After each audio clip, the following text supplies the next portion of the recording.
cómo recuperar las clases y estamos contra el tiempo.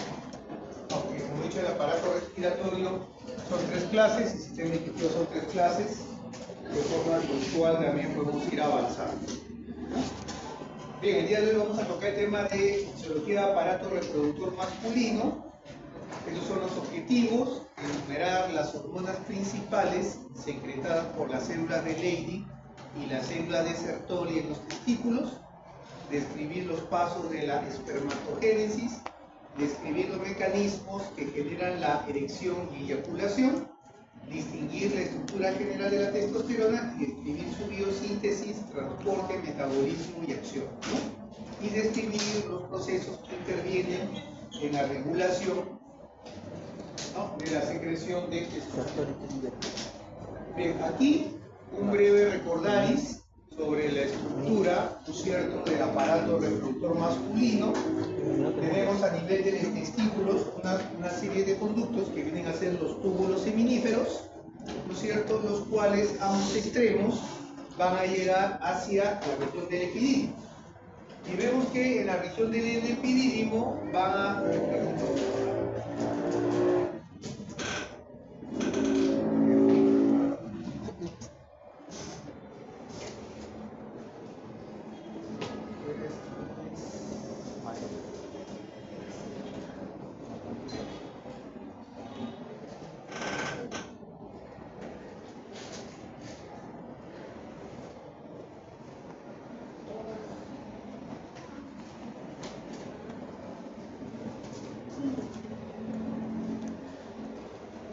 Hemos quedado ver hacia la región del epidídimo, donde, como vamos a ver, los espermatozoides van a adquirir su movilidad progresiva, y vemos que del epidídimo nacen los conductos deferentes, ¿no es cierto?, que luego se va a conducir por los conductos eyaculadores, y a través de la uretra, ¿sí?, se va a producir la eyaculación, o es decir, la expulsión del semen, ¿no?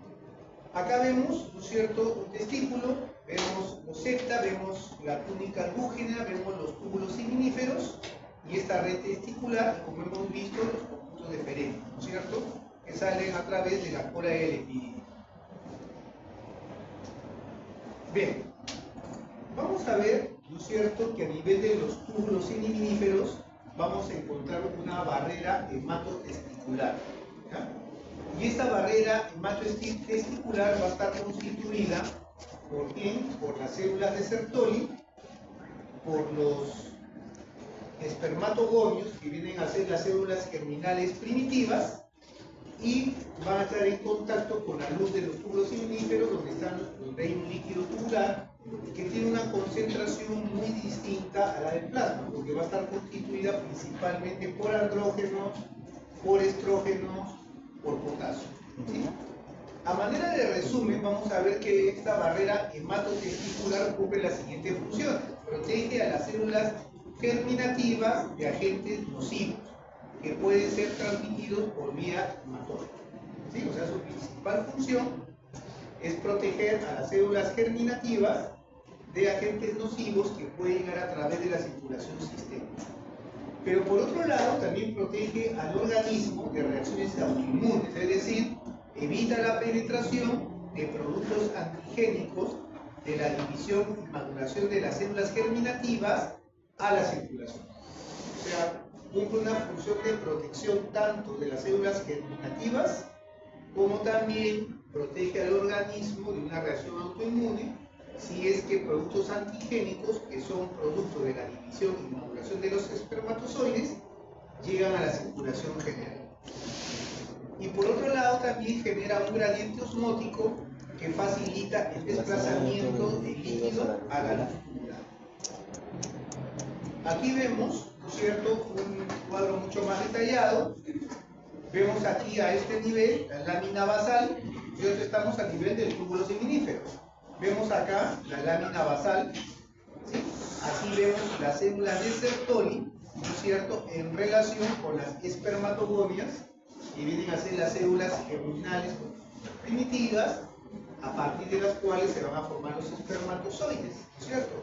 Y vemos cómo, ¿no es cierto?, estas espermatogonias van sufriendo un proceso de maduración para dar lugar a los espermatocitos primarios, a los espermatocitos secundarios, ¿no es cierto?, y a esas espermátides tardías que para su maduración necesitan estar en contacto con la célula de Sertoli. ¿Ya? La barrera hematotesticular no deja atravesar moléculas grandes, pero van a leer en el libro que las hormonas esteroideas sí la pueden, ¿no es cierto?, atravesar fácilmente. Y además de eso se ha comprobado que ciertas sustancias de acción paracrina pueden atravesar libremente la barrera hematotesticular, estableciendo un contacto entre las células de Sertoli, ¿sí?, y las células de Leydig. Las células de Leydig se van a encontrar en el tejido intersticial, es decir, por fuera de la lámina basal, por fuera de los túbulos sudoríferos, y su función principal, como vamos a ver más adelante, es la producción de testosterona. ¿Preguntas hasta ahí? Sencillo. ¿Sí? Entonces, llevamos la idea primero de la estructura del aparato reproductor masculino, siempre tenéis idea de los túbulos seminíferos, sus extremos terminan en el epidídimo, donde nacen los conductos deferentes, que están en contacto con las vesículas seminales, y estas vesículas seminales llevan el semen a través de los conductos eyaculadores hacia la uretra, donde va a ocurrir la eyaculación, que viene a ser la expulsión del semen hacia el exterior. ¿Ya? Y luego recordar las funciones de la barrera hematotesticular y las funciones de estos dos tipos, ¿no es cierto?, de células que vamos a encontrar, que van a ser las células de Leydig, encargadas principalmente de la producción de testosterona, y de las células de Sertoli, que participan en la gametogénesis, es decir, en la maduración de los espermatogonios hacia la forma de espermatozoides. Bien, entonces acá vemos un resumen, acá vemos la forma, cómo está constituido un espermatozoide. Vemos que tiene una cabeza, tiene una cola que está diferenciada en una porción media, una porción principal y una porción terminal. Esta porción media es rica en mitocondrias, ¿no?, y la cabeza presenta este acrosoma que tiene actividad lisosómica y es la que va a permitir al espermatozoide atravesar la zona pelúcida del óvulo. ¿Ya? Entonces vemos acá que las células de Sertoli producen tres tipos de sustancias. Una viene a ser la proteína transportadora de andrógenos, otra viene a ser la inhibina, y la tercera viene a ser la sustancia inhibidora de los conductos de Miller. ¿Sí? Que cuando ya hemos visto en la parte de aparato reproductor femenino, es la que va a inducir en aquellos embriones que tienen sexo genético varón XY, van a producir la apoptosis de los conductos de Müller, ¿sí?, que son a partir de los cuales se genera el aparato reproductor femenino. ¿Ya?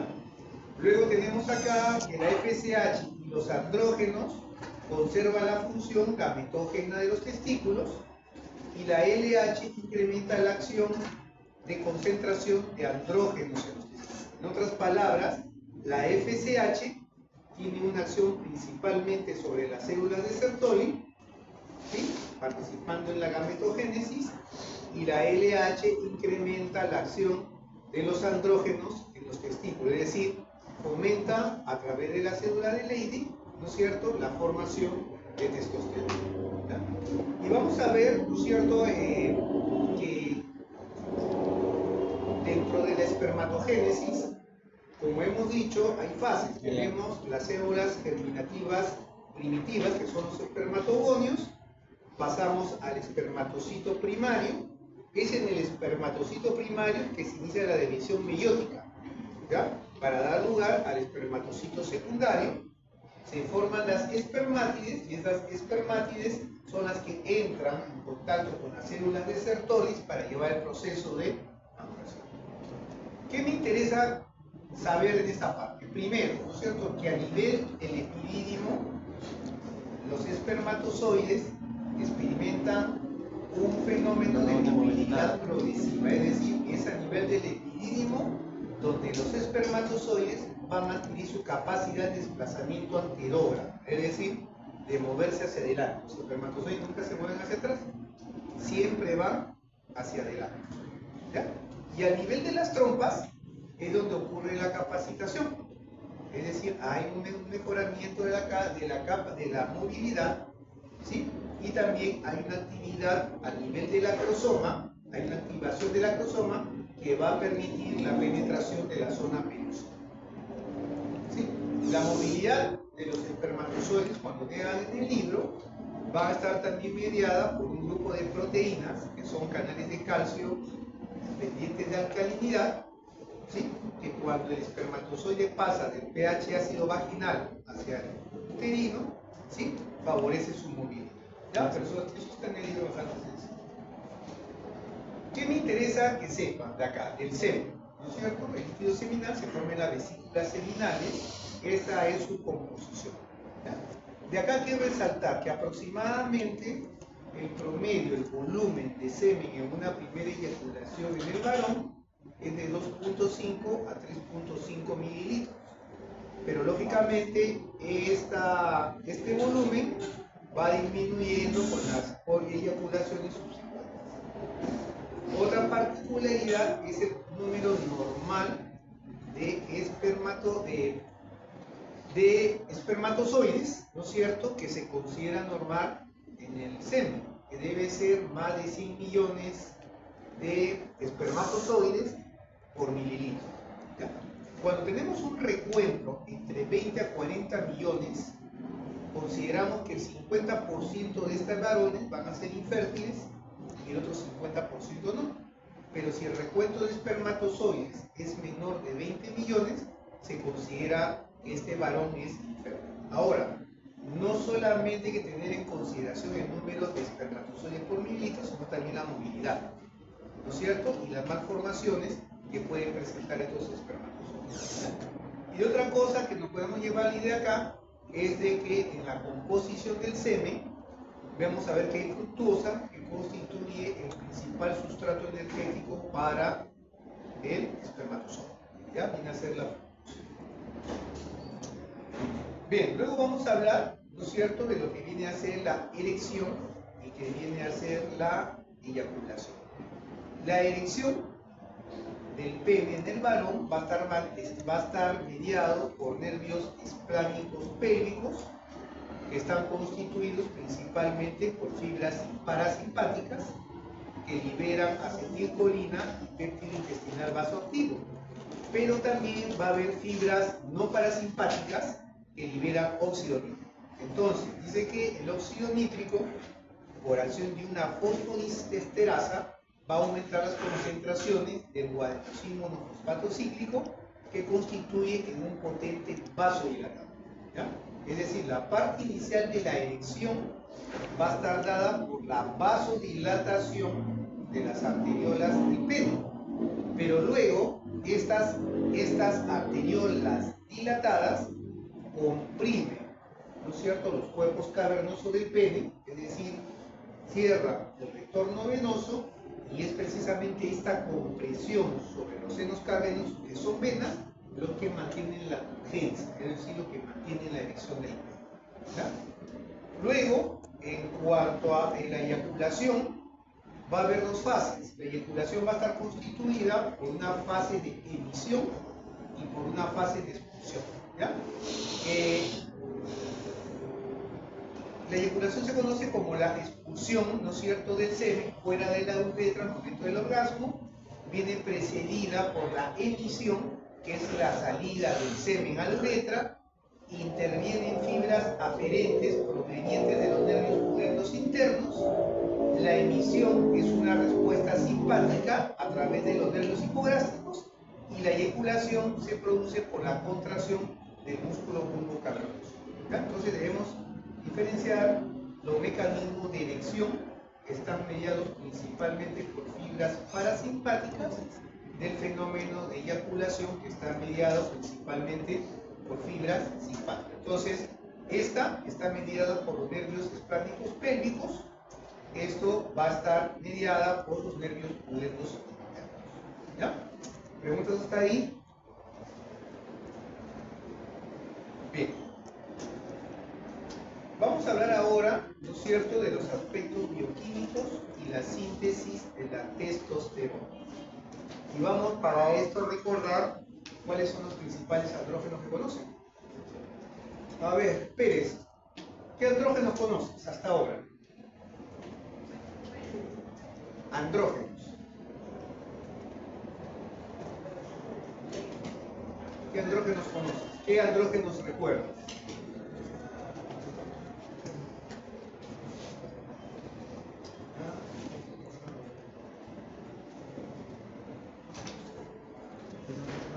Aquí me preguntan en la casilla Valdera, ¿cuáles son los andrógenos que recuerdas? Los andrógenos. Testosterona,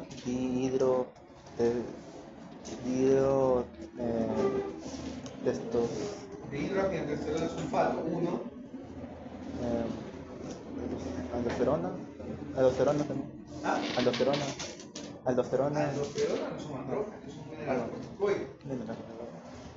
Vargas, ¿qué andrógenos conoces? ¿Qué andrógenos recuerdas?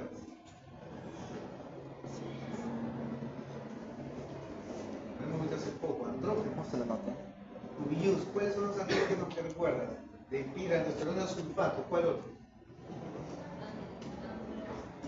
Androstenediona.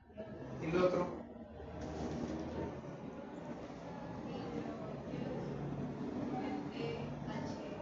Ese es caso. ¿Cuál es el que falta? ¿Qué andrógeno falta? ¿De todo lo que ha mencionado? La testosterona, ¿cierto? Testosterona, dihidroepiandrosterona sulfato y la androstenediona. ¿Sí? ¿Cuál es la principal fuente de hidroepiandrosterona sulfato? García, ¿cuál es la principal fuente de la fuente de hidroepiandrosterona sulfato? Claro, los andrógenos se producen indistintamente, ¿no es cierto? Pero, ¿cuál es la principal fuente, tú crees, de la dehidroepiandrosterona sulfato y la androstenediona? Por lo que sabes hasta ahora. A ver. Por ejemplo, en Vargas, ¿cuál es su principal fuente de testosterona? El órgano de Vargas produce mayor cantidad de testosterona. Sus testículos. ¿No es cierto? Y en Vargas, ¿cuál es su principal fuente de hidroepiandrosterona sulfato y androstenediona?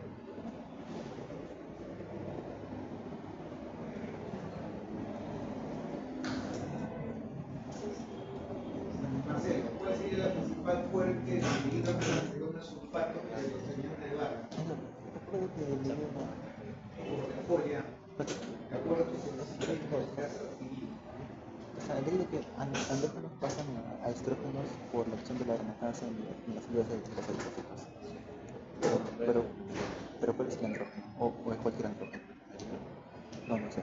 El andrógeno pasa a estrógeno por la aromatasa de tejido adiposo, pero ¿qué andrógeno? ¿Cualquier andrógeno?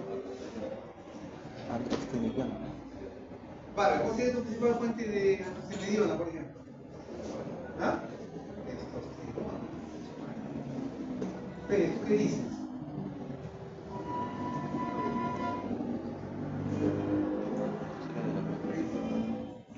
La hidro.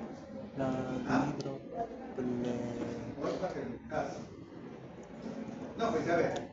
Si tus testículos producen principalmente testosterona, en otras palabras, ¿qué órgano o alcázar produciría en mayor cantidad de hidroepiandrosterona sulfato y androstenediona? ¿Ah? Los testículos, ¿sí? Los testículos. Ahora no. Acá lo secciona. Claro, ¿tú qué dices? ¿Ah? La suprarrenal, ¿no es cierto? La suprarrenal. Las suprarrenales son las que producen. ¿Sí?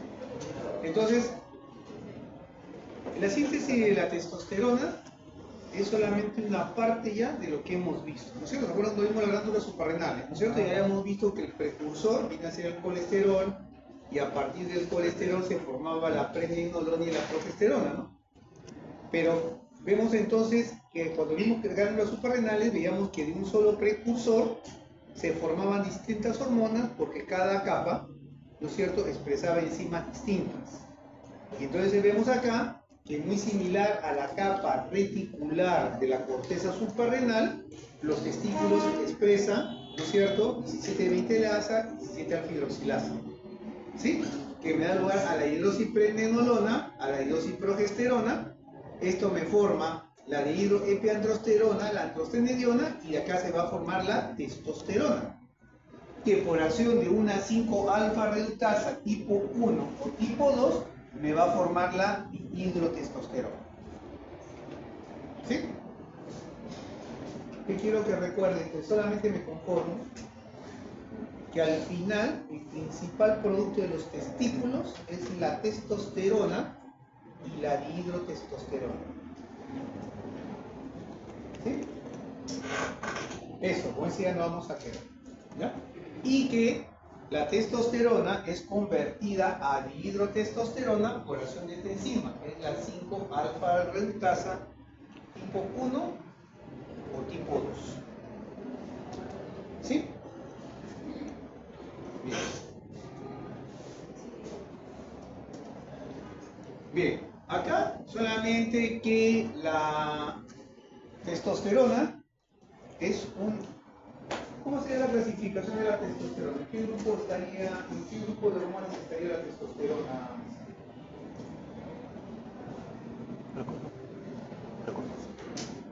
¿En el grupo de la insulina, por ejemplo? ¿No? ¿En el grupo de las hormonas tiroideas? ¿En el grupo del cortisol? ¿En qué grupo de hormonas se sitúa la testosterona? ¿Ah? Cortisol dice. ¿Tú qué dices, Castro? ¿En qué grupo? Muy bien, las hormonas esteroideas, ¿no es cierto? Y como hemos visto, las hormonas esteroideas no son hormonas hidrosolubles, son liposolubles. Y como recordábamos así, igual el cortisol, tenemos que los andrógenos tienen que viajar unidos, ¿no es cierto?, a proteínas de transporte, globulinas. ¿Sí? La principal es la globulina fijadora de hormonas sexuales o globulina fijadora de andrógenos. Y vemos que aparte del igual lo mismo, ¿no? Principal, ¿cuál es la función que ejerce el efecto fisiológico? La fracción libre. Y es la que ejerce los mecanismos de retroalimentación. Y lo que te quiere decir acá, que para ser eliminada por la orina, esta testosterona es metabolizada en el hígado y transformada en androsterona y etiocolanolona para poder excretarse por la orina. ¿Ya? Esa es la forma como es metabolizada la testosterona. No vamos a entrar a su tipo de vida, mesas, solamente quiero que queden con esa idea. Bien. Lo otro viene a ser las acciones de los andrógenos. ¿Ya? Y vemos acá que los andrógenos tienen acción inhibidora sobre la secreción hipofisiaria de la hormona luteinizante, desarrollo y conservación de caracteres sexuales secundarios masculinos, efecto anabólico sobre las proteínas, mantenimiento de la espermatogénesis junto a la FSH. ¿Sí? Eso se llama fácil, ¿no es cierto? Porque ya habíamos visto en la clase teórica, en la clase práctica, ¿no es cierto? Habíamos hablado de la pubertad, y habíamos hablado de la adolescencia. Cuando se inician estos cambios en el aparato reproductor masculino, ¿no es cierto?, en cuanto a la gametogénesis y al desarrollo de los caracteres sexuales secundarios, estamos hablando de la pubertad. Y cuando alcanzamos nuestra madurez reproductiva, estamos hablando de adolescencia. ¿Ya? En la parte, cuando hablamos de la parte de aparato reproductor femenino, vamos a profundizar cómo que despierta la pubertad. Entonces dice acá cuáles son los cambios en los niños durante la pubertad. Dice, a nivel de los genitales externos, crecimiento del pene en longitud y espesor, y el escroto se torna pigmentado y rugoso. A nivel de los genitales internos, crecimiento de las vesículas seminales, secretan y empiezan a producir fructosa, crecimiento de la próstata y glándulas uretrales inician su secreción. Voz, crecimiento de la laringe, aumenta la longitud y el espesor de las cuerdas vocales y la voz es más ronca, crecimiento del vello, aparece la barba, la línea del pelo del cuero cabelludo sufre recesión anterolateral, crecimiento del vello púbico con patrón masculino, aparece pelo en las axilas, pared torácica y alrededor del ano aumenta la cantidad de vello corporal. Cambios mentales, actitud más agresiva y activa, interés en el género opuesto, conformación corporal, los hombres se ensanchan y los músculos crecen, piel, secreción de glándula sebácea más espesa y abundante, lo cual predispone al acné. ¿Sí? Vamos viendo ahí. A diferencia de los estrógenos, ¿no es cierto?, que producen una secreción de las glándulas sebáceas más fluida, generalmente los andrógenos, la glándula sebácea más espesa, favorece la proliferación bacteriana como del Propioneuterium acnes, ¿no? Y esta respuesta inflamatoria produce la aparición de acné que se traduce en los famosos comedones, ¿no es cierto? Los puntitos negros que aparecen. ¿Ya? Bien, ¿alguna pregunta hasta ahí? Vamos a esta parte. Entonces, esto sí quiero que presten atención. Andrés, ¿cuáles eran los principales andrógenos producidos por el testículo? ¿Cuáles eran, como había dicho, los dos principales? La hidrotestosterona y la testosterona. ¿Ya?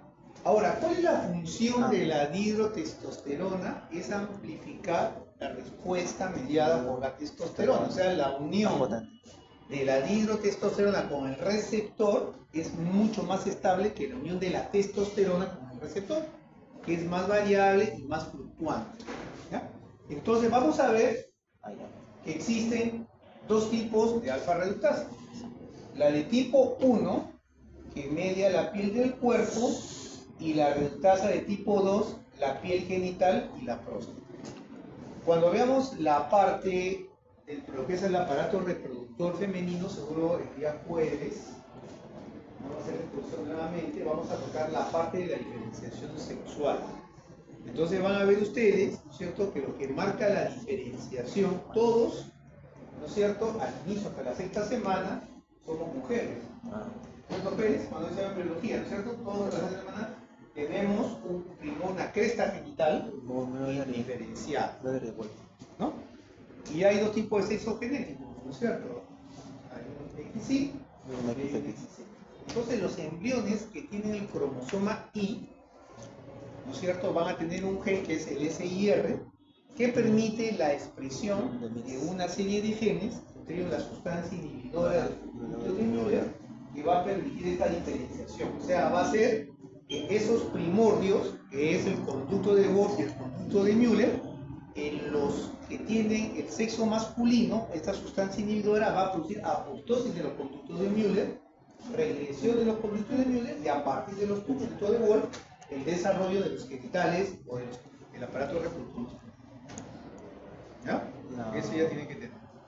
Ahora, eso depende de la secreción de testosterona también. ¿Sí? O sea, en el feto, o sea, en la etapa fetal, en la etapa neonatal, el varón produce testosterona. Y luego viene una parte creciente, cesa hasta la adolescencia. En cambio, el ovario embrionario no produce hormonas nunca hasta llegar a la pubertad. ¿Sí? Y otra idea, en este proceso, la testosterona va a ser la que se va a encargar del desarrollo de los genitales internos y la dihidrotestosterona el desarrollo de los genitales externos. ¿Ya? Bien, entonces vemos acá, ¿cierto?, que hay una 5-alfa reductasa de tipo 1 que era el piel del cuerpo y hay una 5-alfa reductasa de tipo 2 de piel genital y próstata. Entonces, también vamos a ver en la práctica, por ejemplo, de acuerdo a esto, ¿no es cierto?, ya qué manifestaciones tú podrías creer, pensar que puede tener una mujer que tiene exceso de andrógenos. Supongamos que tuviera un tumor productor de andrógenos. ¿Qué manifestaciones clínicas podría tener? ¿Ah? Hirsutismo, ¿no es cierto? Desaparición de vello en zonas androgénicas. O sea, las zonas androgénicas, o sea, el hirsutismo viene a ser la aparición de vello en la mujer en zonas que corresponden al varón. ¿Y cuáles son las zonas que corresponden al varón? La región circunhumoral, la región submentoniana, el pecho, la línea alba, la espalda alta, la espalda baja, los hombros y los muslos. Esas son zonas androgénicas. Ahí la mujer no debe tener vello significado, ¿ya? Pero no confundir con la hipertricosis. Por eso hay tanto salón de belleza. La mujer puede ser velluda del codo para abajo y de la rodilla para abajo. O sea, eso es una variante de normalidad. Eso no es hirsutismo. Hirsutismo es cuando la mujer presenta la aparición de vellos en zonas que corresponden al lado. Entonces, como dice la autora, una manifestación de la mujer que puede estar cursando un estado de hiperandrogenismo, el más frecuente es el síndrome de ovario poliquístico, es el hirsutismo. Otro, ¿cuál crees tú?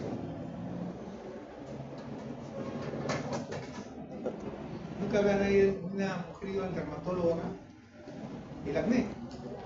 Cuando la mujer tiene un acné que no responde al tratamiento habitual, por ejemplo con tetraciclinas, la mandan al endocrinólogo para descartar que tenga un estado de hiperandrogenismo. Y lo otro viene a ser la oligomenorrea, o sea, alteraciones del ciclo menstrual. ¿Sí? También se van distanciando los ciclos menstruales. ¿Sí?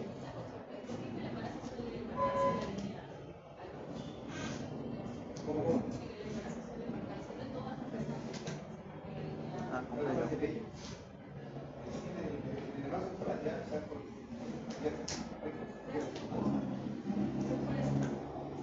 Hay hiperpigmentación. Sí, pero eso no tiene nada. Pero ahí puede estar medida por insulina también.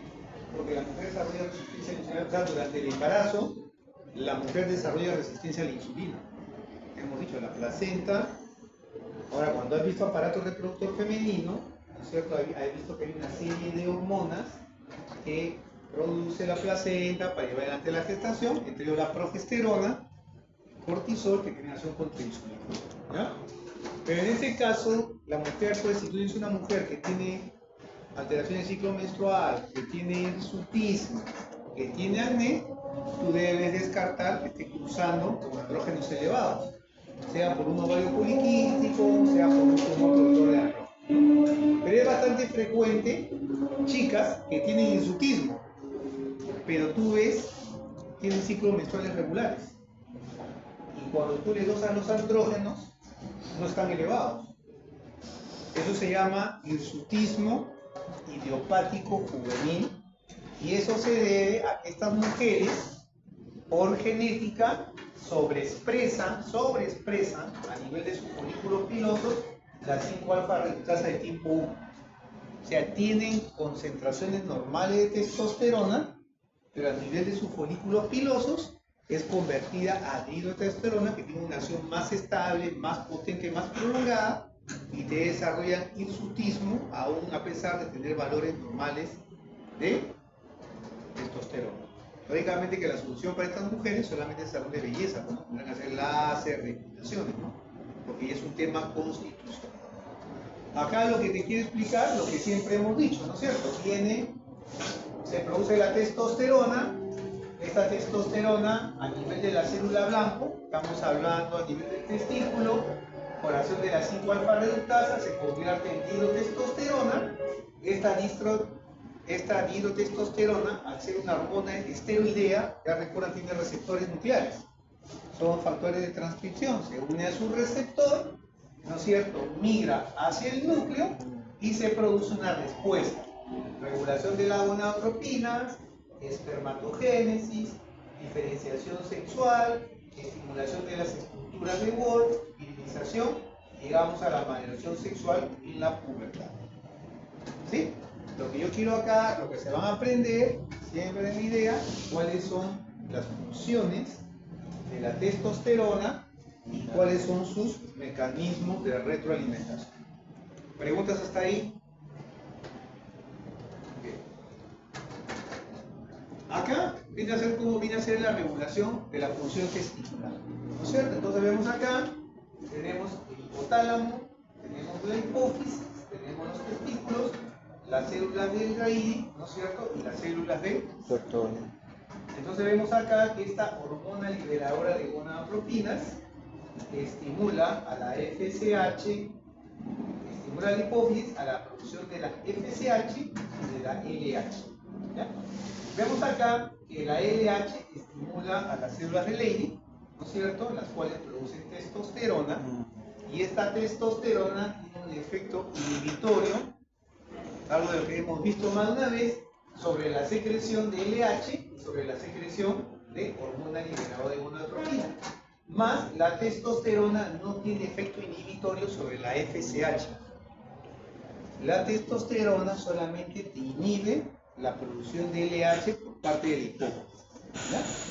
Vemos que la FSH, que es estimulada por la hormona liberada de gonadotropina, estimula a nivel de las células de Sertoli, ¿sí? Aparte de las sustancias que hemos mencionado, la producción de inhibina B. Y es esta inhibina B, producida en la célula de Sertoli, la que ejerce el efecto de retroalimentación sobre la adenohipófisis, frenando la producción de FSH. Sí. Vamos a ver lo que te dices. ¿Sí? Ahora, cuando vamos a ver en la práctica, ¿sí? La pubertad se inicia con un cambio de patrón en la descarga de la GnRH. ¿Sí? Ustedes desde que nacen liberan GnRH, pero va a ser los cambios en la frecuencia y en la amplitud de los pulsos lo que va a volver sensibles a las células gonadotropas que están en la hipófisis para que comience la secreción de LH y FSH y la producción de testosterona e inicio de la gametogénesis. ¿Sí? Entonces, en resumen, vemos que el testículo tiene dos funciones. ¿Sí? Una función es el testículo, ¿cuál es? Producción de hormonas, como son los andrógenos, y la otra función reguladora. Ya es gametogénesis, ¿no es cierto? ¿Preguntas hasta ahí? ¿Todo claro?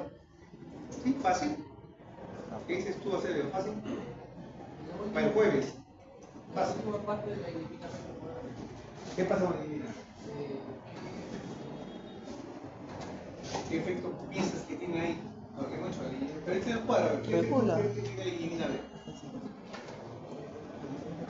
Porque lo que me olvidaba, la célula de Sertoli, que siempre recordar, te va a producir proteína transportadora de andrógenos, te va a producir inhibina y te va a producir sustancia inhibidora del fenómeno de inhibina. Entonces, ahora, según ese cuadro, ¿cuál crees tú que es la función de la inhibina B? Ya, pues nosotros la ley que liberan testosterona, regulan solamente la LH más no la FSH y también la secreción de gonadotropina. Exactamente, ese es el mecanismo de retracción. La producción de inhibina B es la que va a inhibir la producción de FSH, ¿no? Vemos acá cómo la testosterona funciona en la célula de Ley, ejerce sus efectos androgénicos, ¿no es cierto? Y también es necesaria la presencia de andrógenos para mantener la gametogénesis. Pregunto.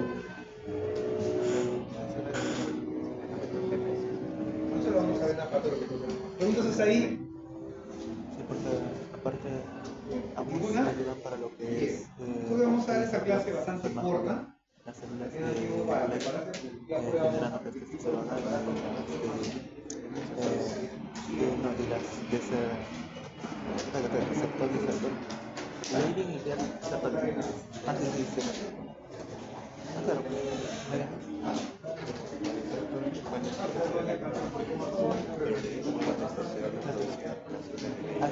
y las de Sertoli van a producir lo que es la inhibición del tiroides. O sea, van a dañar los órganos femeninos.